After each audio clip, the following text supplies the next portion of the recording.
Sekarang coba kita lihat hadis berikut. Nabi SAW menjelaskan tentang rukun Islam. Beliau bersabda, Buniyal Islamu ala khamsin. Islam itu dibangun di atas 5 tiang. Syahadati an la ilaha illallah. Yang pertama, syahadat la ilaha illallah wa anna Muhammadan Rasulullah. Yang kedua, wa iqamis salah, menegakkan salat. Yang ketiga, wa ita'iz zakah, menunaikan zakat. Yang keempat, wal haji, berhaji. Yang kelima, wa shaumi Ramadan, puasa Ramadan.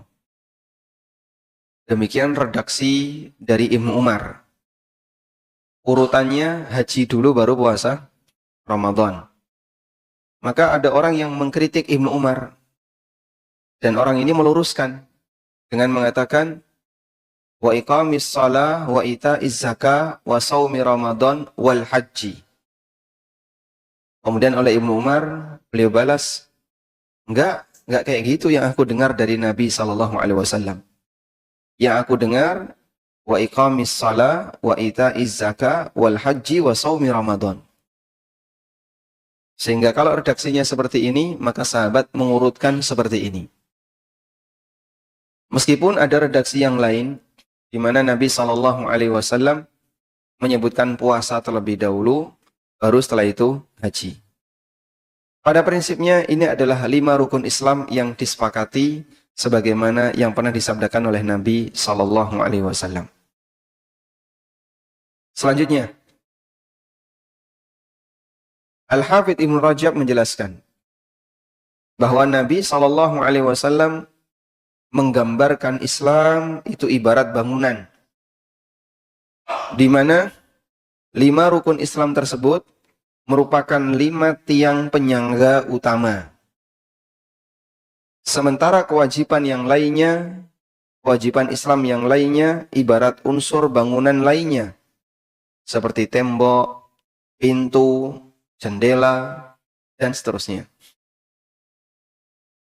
Sedangkan amalan sunnah dalam Islam itu ibarat perabotan yang menghiasi interiornya.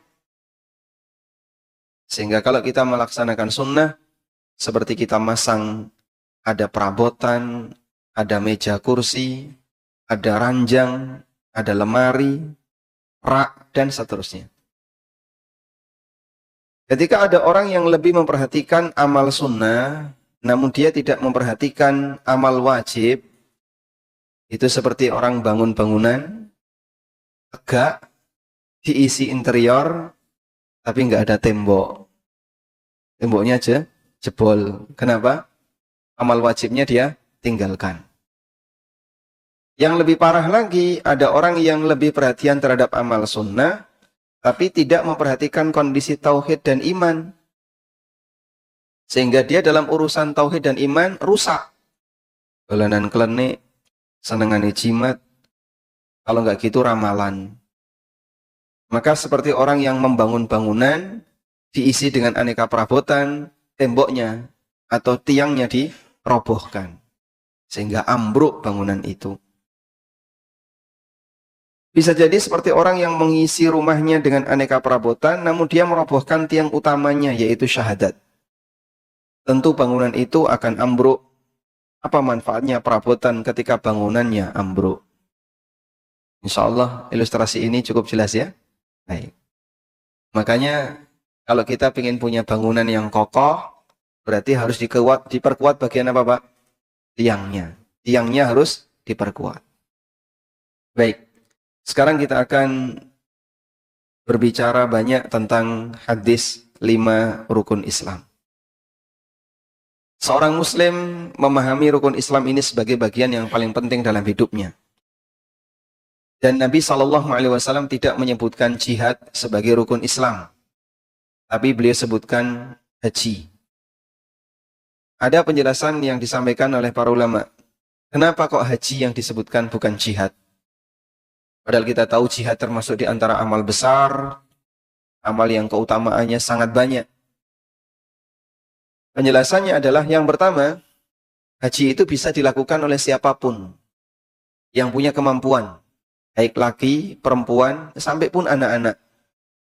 Anak-anak bisa haji nggak? Bisa. Walaupun cuma 2 bulan bisa? Bisa. Sehingga anak kecil dia bisa haji. Tapi anak kecil nggak mungkin jihad. Jihad bawa bayi itu nggak bisa. Jihad kok nggak bayi. Bayinya ditinggal. Karena itu, amalan ini cakupannya lebih luas dibandingkan jihad. Yang kedua, haji itu berlaku sampai kiamat. Sepanjang ada kaum muslimin. Berbeda dengan jihad. Kalau jihad itu ada ujungnya.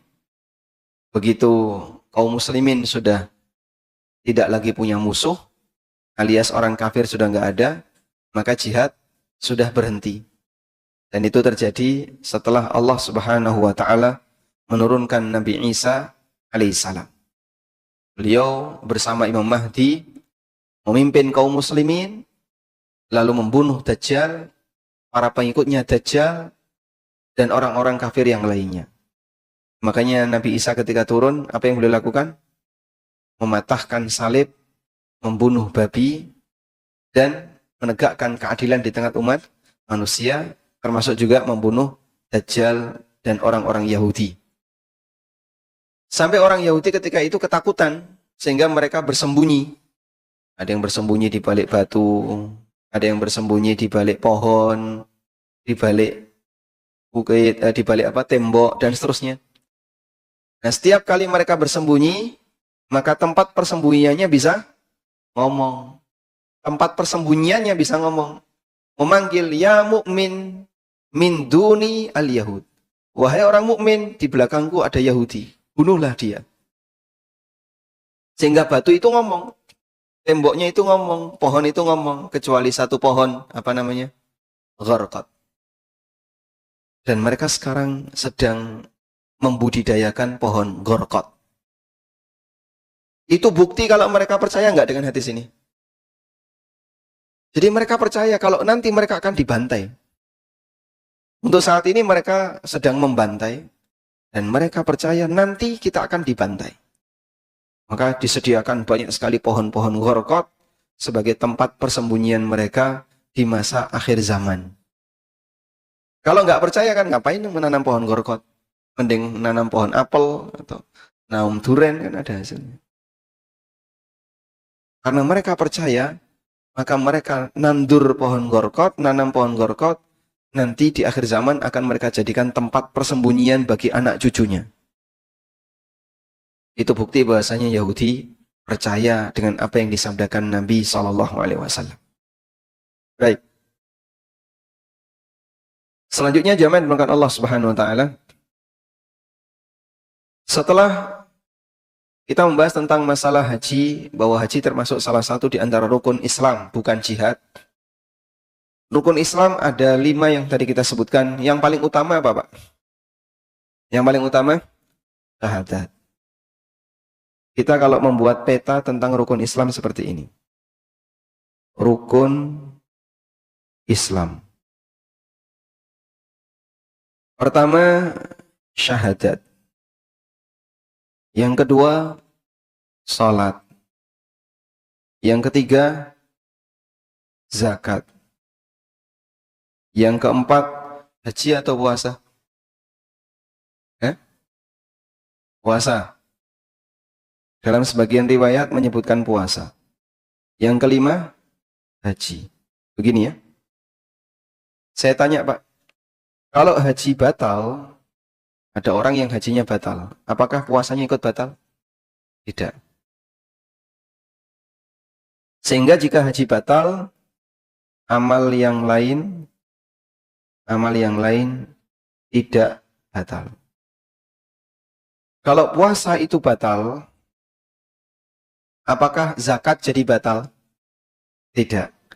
Sehingga kalau puasa batal, amal lain tidak batal. Begini ya. Kalau zakat itu batal, apakah sholat jadi batal? Tidak. Sama juga ya. Jika ini batal, amal lain tidak batal. Baik. Sekarang kalau sholat batal, apakah puasa ikut batal? Hah? Kalau orang sholat, ngentut, puasanya batal enggak? Tidak. Jika ini batal, amal lain tidak batal. Baik. Sekarang kalau yang nomor satu ini batal, Pak. Kalau syahadat batal, gimana? Hah? Semua yang di bawahnya batal. Jika batal, semua batal. Sehingga bagian ini, kalau batal berbahaya. Bagian bawah, sholat batal, bisa diulang. Puasa batal, bisa dikodok. Zakat batal, ya diulang.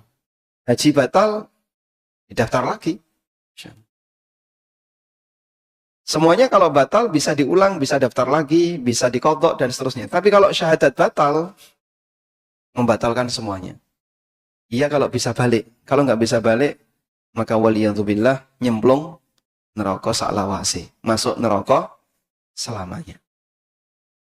Karena itulah bagian ini tolong diwaspadai dengan betul, jangan sampai batal. Sekarang kita lihat. Kemarin sudah kita sampaikan ya, dalam masalah pembatal Islam, Allah nggak memberikan kompromi sedikit pun.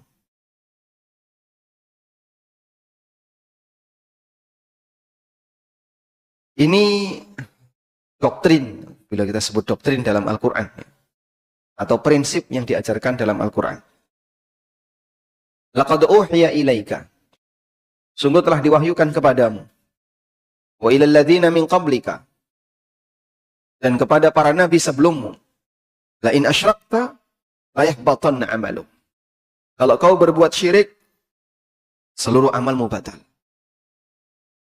Ini disampaikan kepada siapa? Nabi Muhammad sallallahu alaihi wasallam. Kalau Nabi Muhammad sallallahu alaihi wasallam berbuat syirik, seluruh amalnya batal. Apalagi manusia selain beliau. Maka dalam masalah pembatal tauhid, Allah tidak memberi kompromi, mau orang jahat yang melakukan, atau orang taat, orang jauh atau orang dekat, semua yang berbuat syirik, semua amalnya batal.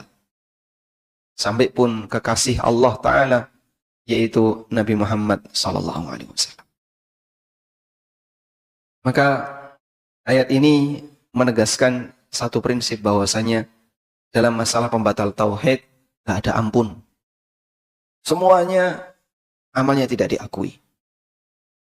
Dan inilah yang kita maksud tadi, kalau tauhid batal berarti syahadat batal. Jika syahadat batal, semua amal ikut batal, nggak diterima. Dan kalau semua amal batal, orang nggak punya bekal apapun ketika di yaumil qiyamah, walaupun setitik dzarrah yang itu bisa menyelamatkan dia menuju surga. Baik. Selanjutnya jamaah, Nabi SAW memberikan ilustrasi rukun Islam ini seperti bangunan. Rukun itu apa sih Pak? Rukun. Rukun itu apa? Rukun bangunan. Tiang. Makanya Ka'bah itu punya 4 rukun karena dia tiang penyangga utama di tepi. Rukun apa saja rukun Ka'bah Pak? Hajar Ismail. Hajar Aswad. Yang kedua, rukun, urutannya. Rukun Hajar Aswad. Terus urutan berikutnya, rukun Iraqi. Selanjutnya, rukun Syami. Berikutnya, rukun Yamani. Ada 4 rukun. Itu kalau roboh gimana? Miring nanti Ka'bahnya. Sehingga bangunan kalau tiangnya hancur satu, maka dia akan ambruk atau miring. Kalau tiang tengahnya hancur, roboh. Ya? Maka Islam seseorang akan tegak jika rukunnya ditegakkan. Islam dalam diri hamba akan tetap tegak selama rukunnya ditegakkan. Dan tentu saja menegakkan rukun ini sesuai kemampuan. Kalau nggak mampu haji gimana Pak? Sampai mati nggak pernah haji. Ya karena dia nggak mampu, dia tidak punya kewajiban untuk melakukannya. Zakat gimana Pak? Kan ada banyak orang yang nggak mampu zakat. Ya karena dia nggak mampu, ya minimal zakat fitrah yang dia keluarkan. Sehingga dia tetap pernah zakat, walaupun hanya zakat fitrah. Tapi pada prinsipnya, kalau Islamnya ingin tegak, dia harus menegakkan 5 rukun Islam. Baik. Nah, dari sinilah para ulama memberikan gambaran seperti yang disampaikan oleh Al-Hafidh Ibn Rajab tadi ya. Ini ibarat sebuah rumah. Mohon maaf Pak, saya tidak pinter gambar. Di sini pelajaran gambar nilai ini paling elek. Anggaplah seperti ini.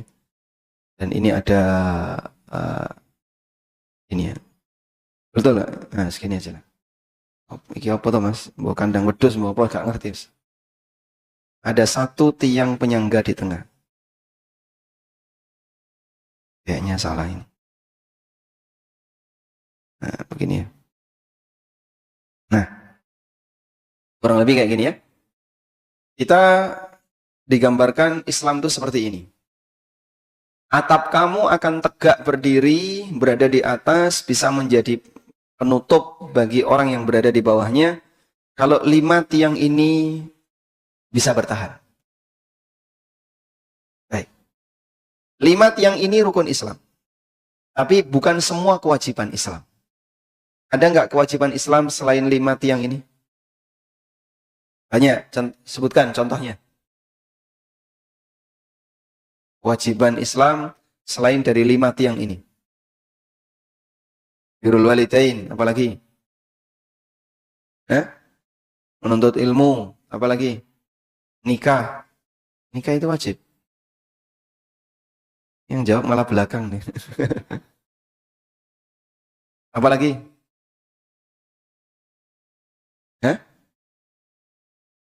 Apa Pak? Kewajiban Anda sebagai suami itu apa? Memberi nafkah kepada istri dan anak-anak. Terus apa lagi? Ngomong cucu. Wis tua ngono pikiran. Baik. Jadi ada banyak kewajiban selain 5 rukun Islam ya. Kita sepakat itu. Maka 5 rukun Islam itu seperti apa? Seperti tiang penyangga utama. Seperti tiang penyangga utama. Baik. Kemudian yang kedua, kewajiban Islam yang lain, kewajiban Islam yang lain itu seperti tembok luar.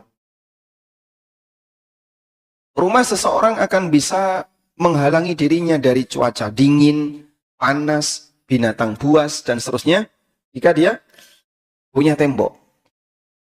Kalau nggak punya tembok, maka bisa diserang oleh musuh dengan sangat mudah.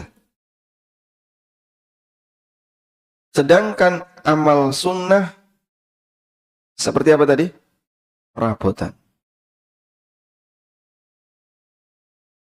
Maka apabila ada orang yang lebih mementingkan kewajiban daripada rukun Islam, kewajiban yang lain dia kerjakan, tapi rukun Islamnya disepelekan, seperti mematahkan tiang tengah, tapi dia masang tembok di tepi-tepi. Lebih parah lagi kalau dia hanya mementingkan amal sunnah, tapi tidak melakukan kewajiban. Seperti masang perabotan, tapi temboknya dijebol. Dan seterusnya.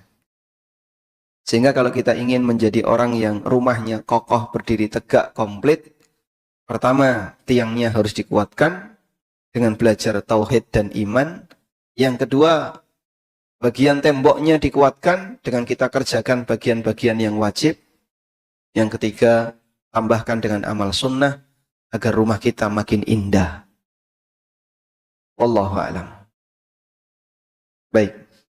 Selanjutnya kita akan bersambung berkaitan dengan masalah manfaat mempelajari tauhid. Ada satu prinsip di mana tauhid selalu menyertaiku. Ajaran tauhid harus selalu mewarnai hidup kita. Kemanapun kita bergerak, tauhid harus dijaga. Termasuk ketika kita mengkaji disiplin ilmu yang lain. Ilmu tauhid harus tetap diikut sertakan. Sehingga saat kita belajar bahasa Arab, belajar ilmu fikih, belajar yang lainnya, pondasi tauhid harus selalu menyertainya. Ini penting ya. Karena kalau orang belajar bahasa Arab, tapi tidak punya akidah yang benar, dia bisa saja terpengaruh dengan paham-paham yang lain. Contohnya, Bapak kenal istilah Mu'tazilah? Mu'tazilah. Pernah dengar nggak? Barusan dengar ya? Itu sekte apa Pak? Itu Pak, Mu'tazilah itu Pak. Itu sekte yang terlalu mendewakan akal. Dan mereka banyak bermain bahasa. Karena itu Mu'tazilah dalam permainan bahasanya sering kemudian menyimpangkan tafsir yang lurus dari Nabi SAW maupun para sahabat. Karena bagi mereka ini lebih sesuai akal dan logika. Nah, makanya kalau orang belajar bahasa tapi tidak punya pondasi akidah yang kuat, bisa jadi ketularan Mu'tazilah. Nah, kalau sudah ketularan Mu'tazilah, bahaya. Sampai punya keyakinan-keyakinan yang aneh. Contohnya apa, Pak? Tidak percaya dengan takdir. Jadi, menurut mereka, adanya hal yang buruk itu ciptaan manusia. Bukan ciptaan Allah. Padahal kan di alam ini, semuanya diciptakan oleh Allah. Contoh yang lain, mengatakan Al-Quran itu makhluk. Sehingga karena Al-Quran itu makhluk, maka Quran sejajar dengan kita sebagaimana makhluk yang lain. Hanya saja perlu dihormati karena dia makhluk yang mulia. Dan seterusnya. Itu contoh bahaya ketika orang belajar ilmu tertentu tapi tidak diiringi dengan akidah yang benar. Hal yang sama juga orang belajar ilmu fikih.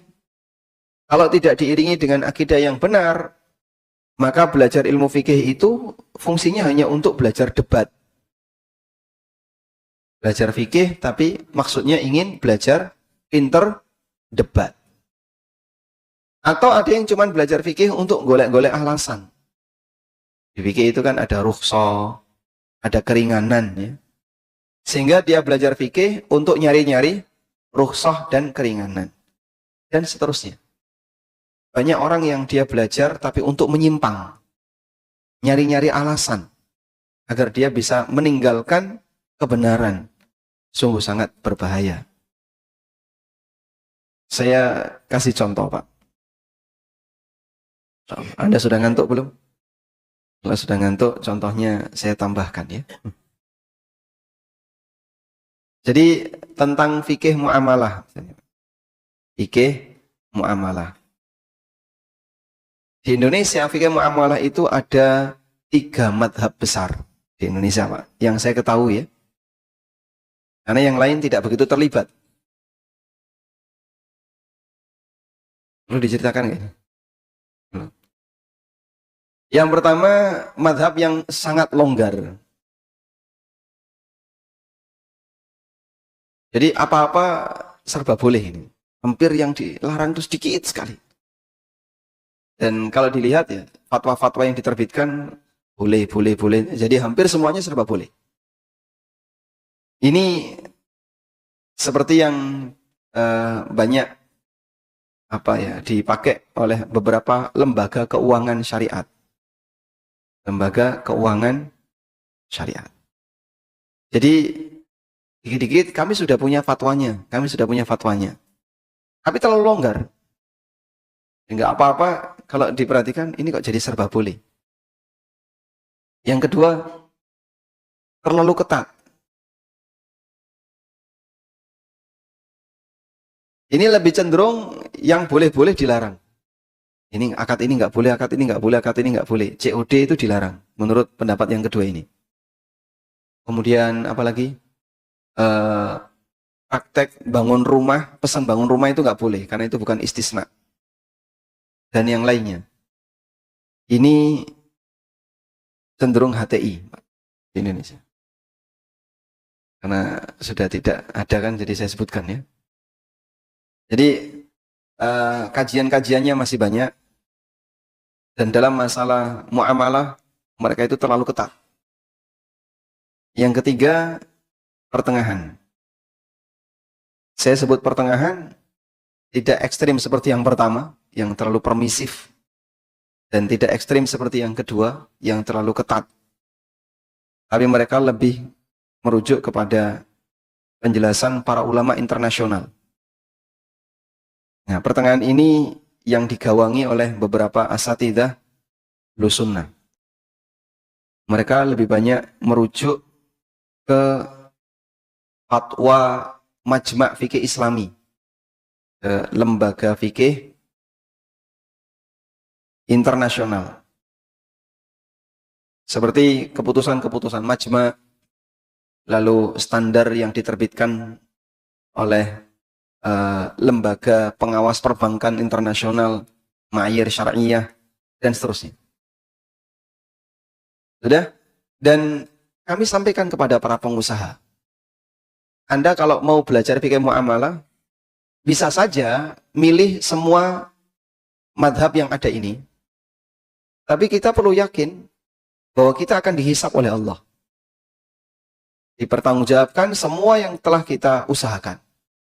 Kalau Anda sengaja milih yang gampang-gampang, yang longgar-longgar, yang boleh-boleh, ya nggak apa-apa. Tapi ingat, semuanya nanti ada pertanggungjawabannya di akhirat. Begitu ya. Sehingga belajar ini saja, belajar masalah fikih muamalah, kita pendekatannya pakai pendekatan hidah. Kamu kalau belajar, ingat ya, nanti akan dipertanggungjawabkan di akhirat. Kau boleh saja, saya mau ngikuti yang pertama, ya monggo. Kita nggak bisa memaksa. Tapi perlu diingat, semuanya akan dipertanggungjawabkan di akhirat. Wallahu a'lam. Contoh yang lain juga masalah fikih yang lain ya. Bahwa orang belajar fikih kalau tidak punya akidah yang kuat, nanti justru belajarnya dipakai untuk hal yang nggak benar. Untuk debat dan seterusnya. Karena itu ada sebuah kaidah ini. At-tauhidu la yuntaqalu minhu ila ghairihi, bal yuntaqalu bihi ila ghairihi. Pelajaran tauhid tidak boleh ditinggalkan untuk beralih ke disiplin ilmu yang lain. Namun pelajaran tauhid diikut sertakan ketika kita membahas disiplin ilmu yang lain. Sehingga belajar fikih ada sisipan tauhid. Belajar tafsir juga ada sisipan tauhid. Karena dia sebagai pembatas agar orang tidak kebablasan keluar dari jalan Allah Subhanahu wa taala. Wallahu a'lam. Baik. Sekarang kita beralih ke materi berikutnya.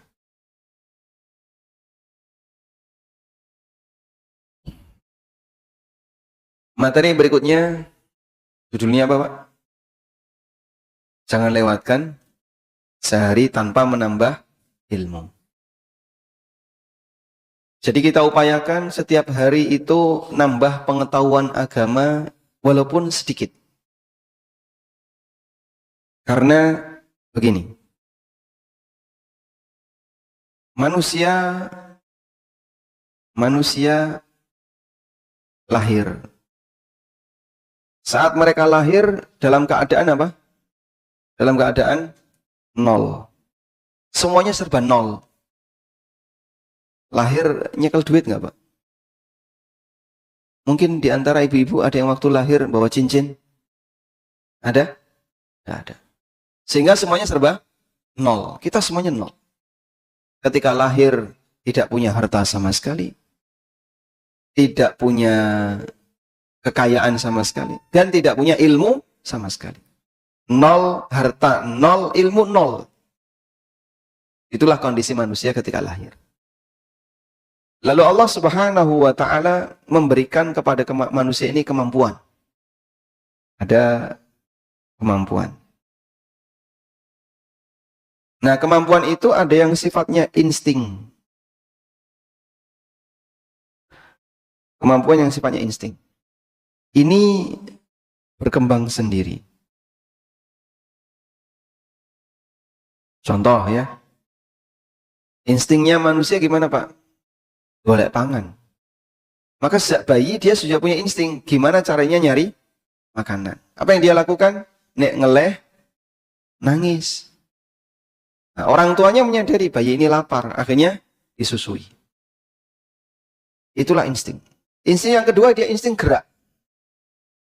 Bayi itu tidak pernah diajari untuk tengkurap. Tapi dia gelundang-gelundung dewe, tengkurap. Padahal dia tidak pernah nonton video caranya tengkurap. Ada nggak tutorial tengkurap bayi gitu ada? Nggak ada. Tapi dia dari mana bisa tengkurap? Hah? Insting. Awalnya narik-narik badannya, narik-narik kakinya. Ya, depannya bisa tengkurap, bokongnya raiso kan. Demikianlah bayi. Dan dengan instingnya itu akan berkembang dengan sendirinya. Ya? Dan ada kemampuan melalui belajar. Ini nggak bisa pakai insting. Yang belajar ini tidak bisa dengan insting. Kalau pakai insting saja, orang jadi, Pak. Harus melalui proses belajar. Belajar di sini bisa bentuknya meniru. Bisa bentuknya memahami kalimat.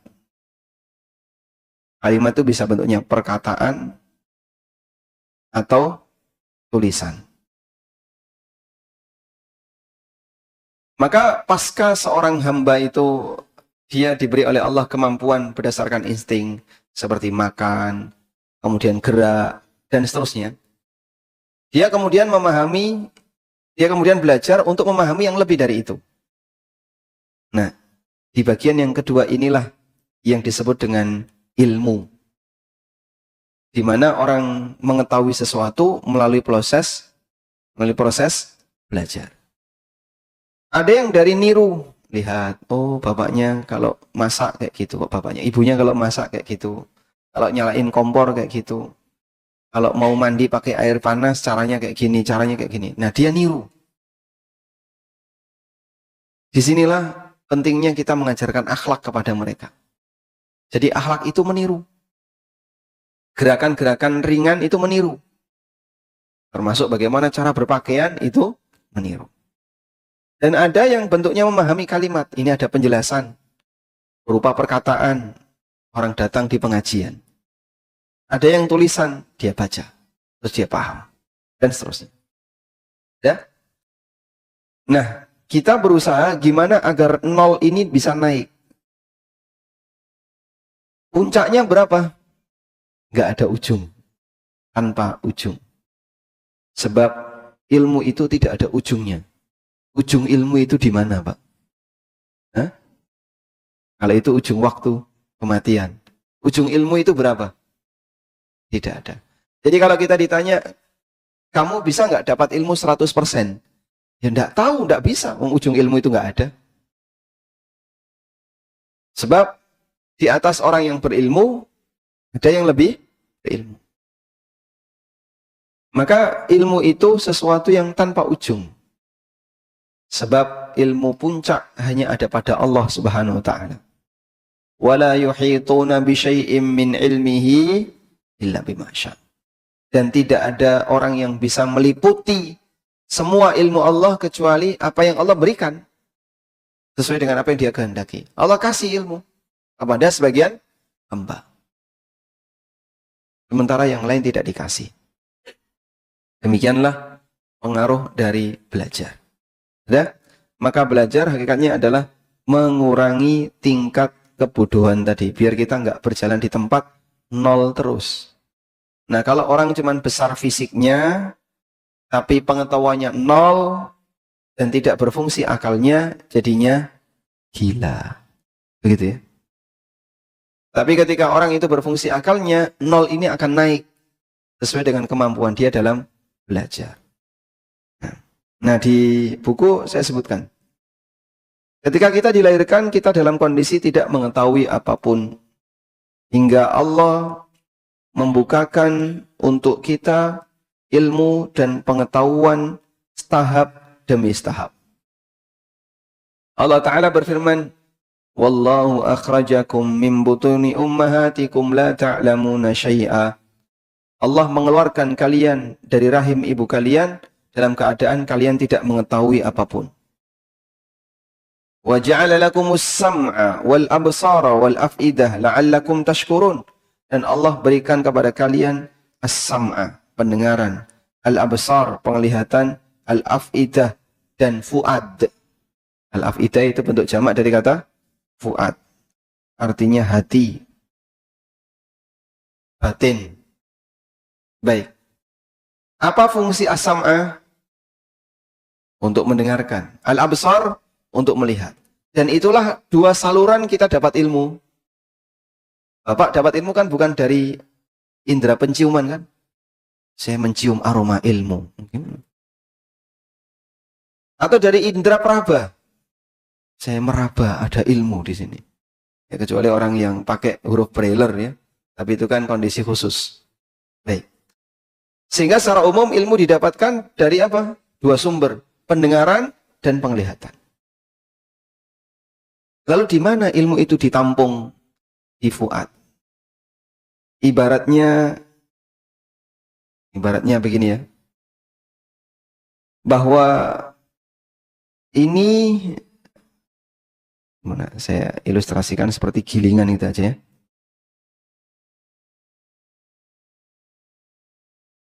Bahwa ini adalah bahan baku.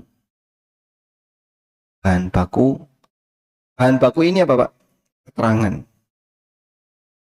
Baik dari yang bentuknya audio maupun visual. Sudah? Alat yang dipakai untuk bisa menampung bahan baku ini masuk adalah telinga dan indera pendengaran dan penglihatan. Lalu dia bisa tertampung. Ini ada alat untuk memahami dan menampung. Apa ini? Fuad. Sehingga fuad ini bisa mencerna. Kalau kayak gini maksudnya ini. Kalau seperti ini maksudnya ini. Itulah fuad. Baik. Karena itu, jika Bapak Ibu misalnya datang ke kajian ini bawa kucing, Pak. Dengan ajak kucing duduk di sini, Pak. Ya? Kucing bisa mendengar suara kita nggak? Bisa? Bisa. Dia bisa melihat kita nggak? Bisa. Sehingga saat saya ceramah, ya, bermimil dari tadi, ada kucing, dia dengar Pak. Tapi kucing ngerti nggak? Ngerti? Tidak. Apakah kucing bisa memahami perkataan? Tidak. Dia bisa menyimpan memori? Tidak. Ustadz ngomong apa ya? Kucingnya ngerti. Wah.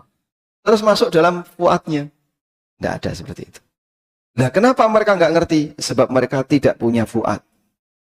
Binatang tidak punya fuad. Maka karena mereka tidak punya fuad, ada penjelasan, mereka nggak paham. Kucing, kamu saya kasih tahu ya, jangan dekati zina.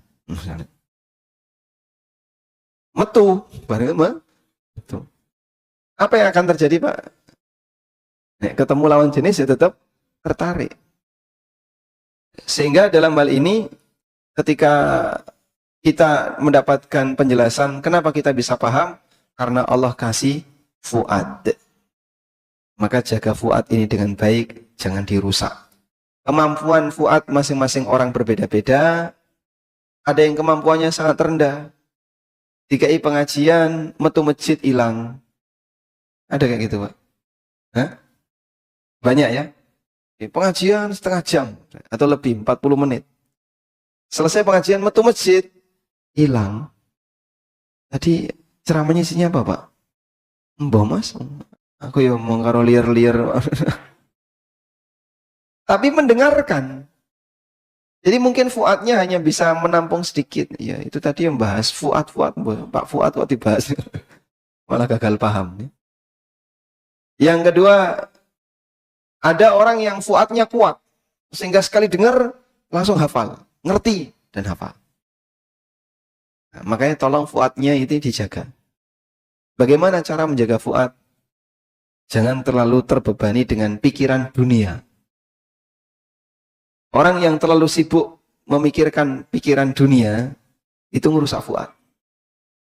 Makanya Kalau ada orang yang seneng bahas politik, terus nek wis bahas politik isinya mau ngeloro hati, tegang antara sana dan sini, itu ngerusak fuad.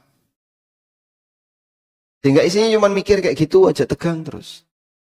Maka dalam dugaan saya, para pejabat yang main politik dan saling trik-trik itu nggak sempat belajar, Pak.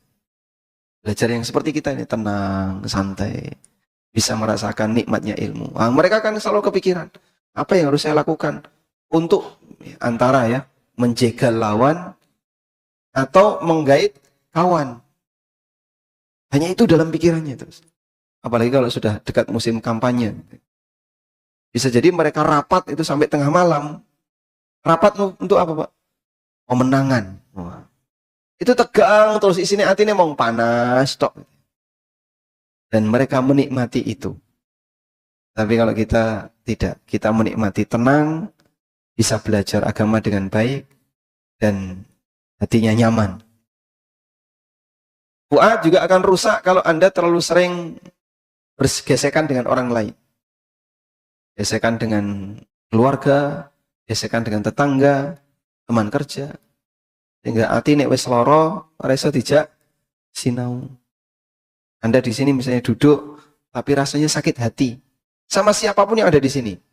Saya yakin meskipun mendengar, dia tidak bisa mencerna. Karena fuadnya dirusak.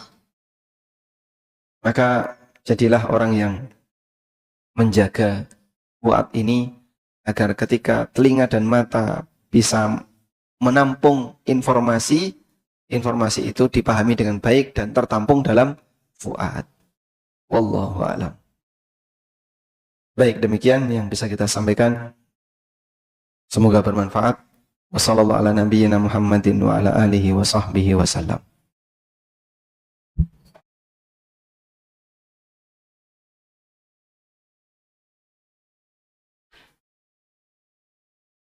Ada pertanyaan. Assalamualaikum. Waalaikumsalam. Adzan subuh kumandang di sekitar kami, waktunya berlainan. Yang bisa kami jadikan patokan yang paling awal atau paling akhir? Jawabannya yang paling tepat waktu. Karena yang awal belum tentu tepat waktu, yang akhir bisa jadi takmire haripan. Nah, kalau takmirnya seperti itu, ya mohon maaf, jadinya tidak tepat waktu. Ada sebuah masjid, Pak. Takmirnya itu dibayar pakai sistem kedatangan. Jadi kalau kamu adzan dibayar, kalau nggak adzan ya nggak dibayar. Entah pakai absen atau apa begitu. Tapi karena males seperti itu, akhirnya dia sering bolos. Subuh itu jarang ada adzan, sampai yang adzan itu jamaah yang lain. Padahal masjid ini dulu pernah jadi masjid terkenal dan sering dipakai tempat kajian, tapi setelah itu ditutup karena ganti takmir. Dan ternyata balelo kayak gitu. Dan dulu takmirnya dari teman-teman mahasiswa UII ya, yang sudah lulus, kemudian jadi takmir, hubungannya dekat dengan kami. Sekarang takmirnya kita nggak kenal, dan orangnya orang yang suka pemalas. Maka bisa jadi adanya telat, ya, bukan karena dia tepat waktu, tapi karipan. Nah, kalau seperti ini nggak bisa jadi acuan.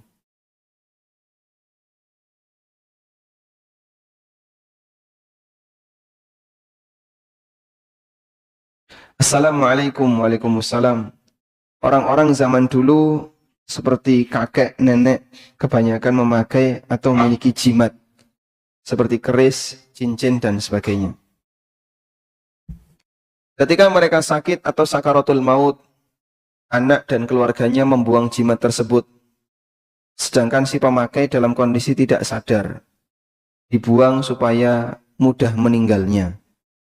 Apakah si pemakai jimat tersebut masih dalam kondisi kesyirikan atau sudah bisa disebut bertobat setelah jimat itu dibuang? Jawabannya tergantung dari keinginan dia. Bisa jadi ada orang tua yang sudah mendekati ajal, wis sekarat, tapi dia masih cinta sama jimat. Sehingga sebenarnya dia nggak pingin jimat itu dibuang. Nek iso aja mbok buang. Hingga anak turunmu.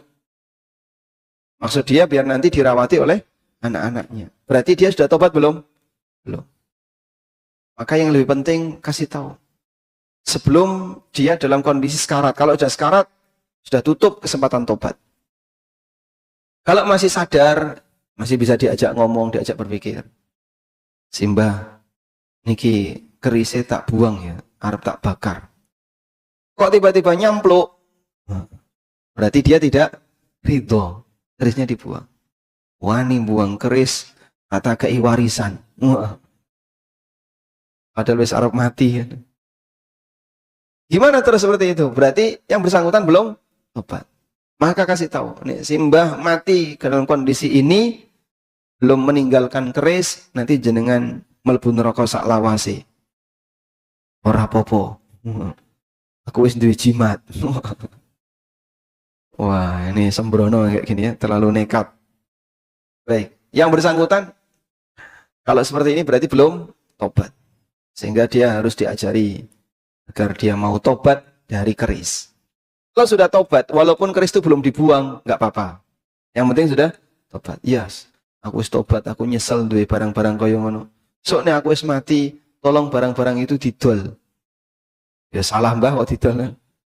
Lah dia apa no? Dihancurkan. Ya wis dihancurkan. Yang penting dia tobat.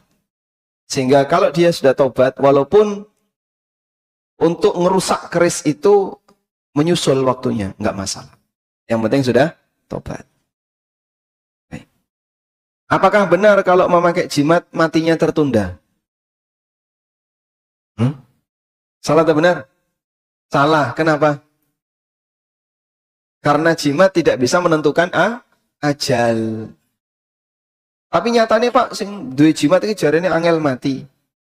Orang mati-mati sampai jimatnya dihancurkan. Ya memang belum waktunya. Belum datang ajalnya. Nah wis loro-loronan kaya ngene wis gak iso apa-apa. Sudah sakit-sakitan gak bisa apa-apa. Itu bisa jadi hukuman yang disegerakan. Sehingga misalnya dia mati di tahun 2028. Dia mati di tahun 2028. Ya? Bulan Desember 2027, berarti 2028 yang bulannya belum jelas. Misalnya Allah tetapkan fulan ini akan mati di bulan Januari 2028. Desember 2027, dia sudah nggak bisa ngapa-ngapain. Stroke, loro, reso ngomong, dan seterusnya. Orang berpikir, wah ini punya jimat, makanya nggak mati-mati. Ya dia memang belum waktunya ajalnya kan di 2028. Ini baru 27. Tapi kok sudah sakit-sakitan kayak gini? Bisa jadi hukuman yang disegerakan. Sebab ajal itu semuanya ada di tangan Allah. Idza jaa ajaluhum fala yastakhiruna sa'atan wala yastaqdimun. Kalau sudah datang ajalnya, tidak bisa ditunda walaupun sesaat dan tidak bisa disegerakan walaupun sesaat. Sebab yang namanya ajal itu murni ketetapan dari Allah. Jimat tidak bisa membuat orang panjang umur. Maka tidak benar kalau ada anggapan bahwa orang memakai jimat matinya susah karena dia umurnya panjang. Ini salah. Yang benar Allah Subhanahu wa taala yang menentukan kematian hamba. Wallahu a'lam.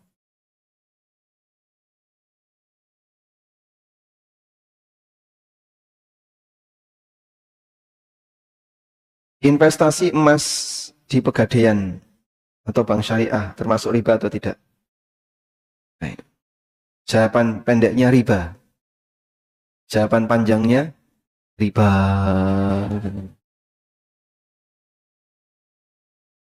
Karena kalau investasi emas di Pegadaian ada dua kemungkinan. Anda bawa emas lalu ditaruh di Pegadaian terus nanti dapat duit.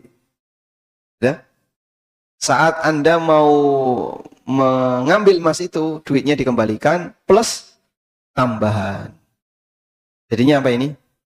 Utang dengan gadai emas. Di mana emas itu jadi objek gadai. Atau yang kedua, Investasi emas dalam bentuk orang datang dengan store duit, misalnya 1 juta.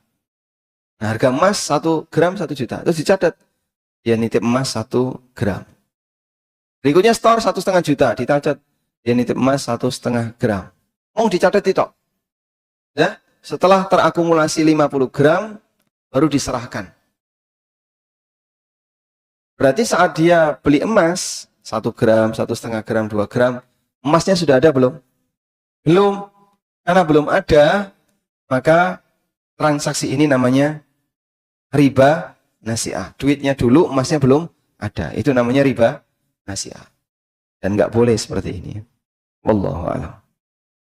Baik, mungkin demikian yang bisa kita sampaikan. Semoga bermanfaat. Wassallallahu ala nabiyyina Muhammadin wa ala alihi wa sahbihi wa sallam. Wa akhiru da'wana anilhamdulillahi rabbil alamin. Wassalamualaikum warahmatullahi wabarakatuh.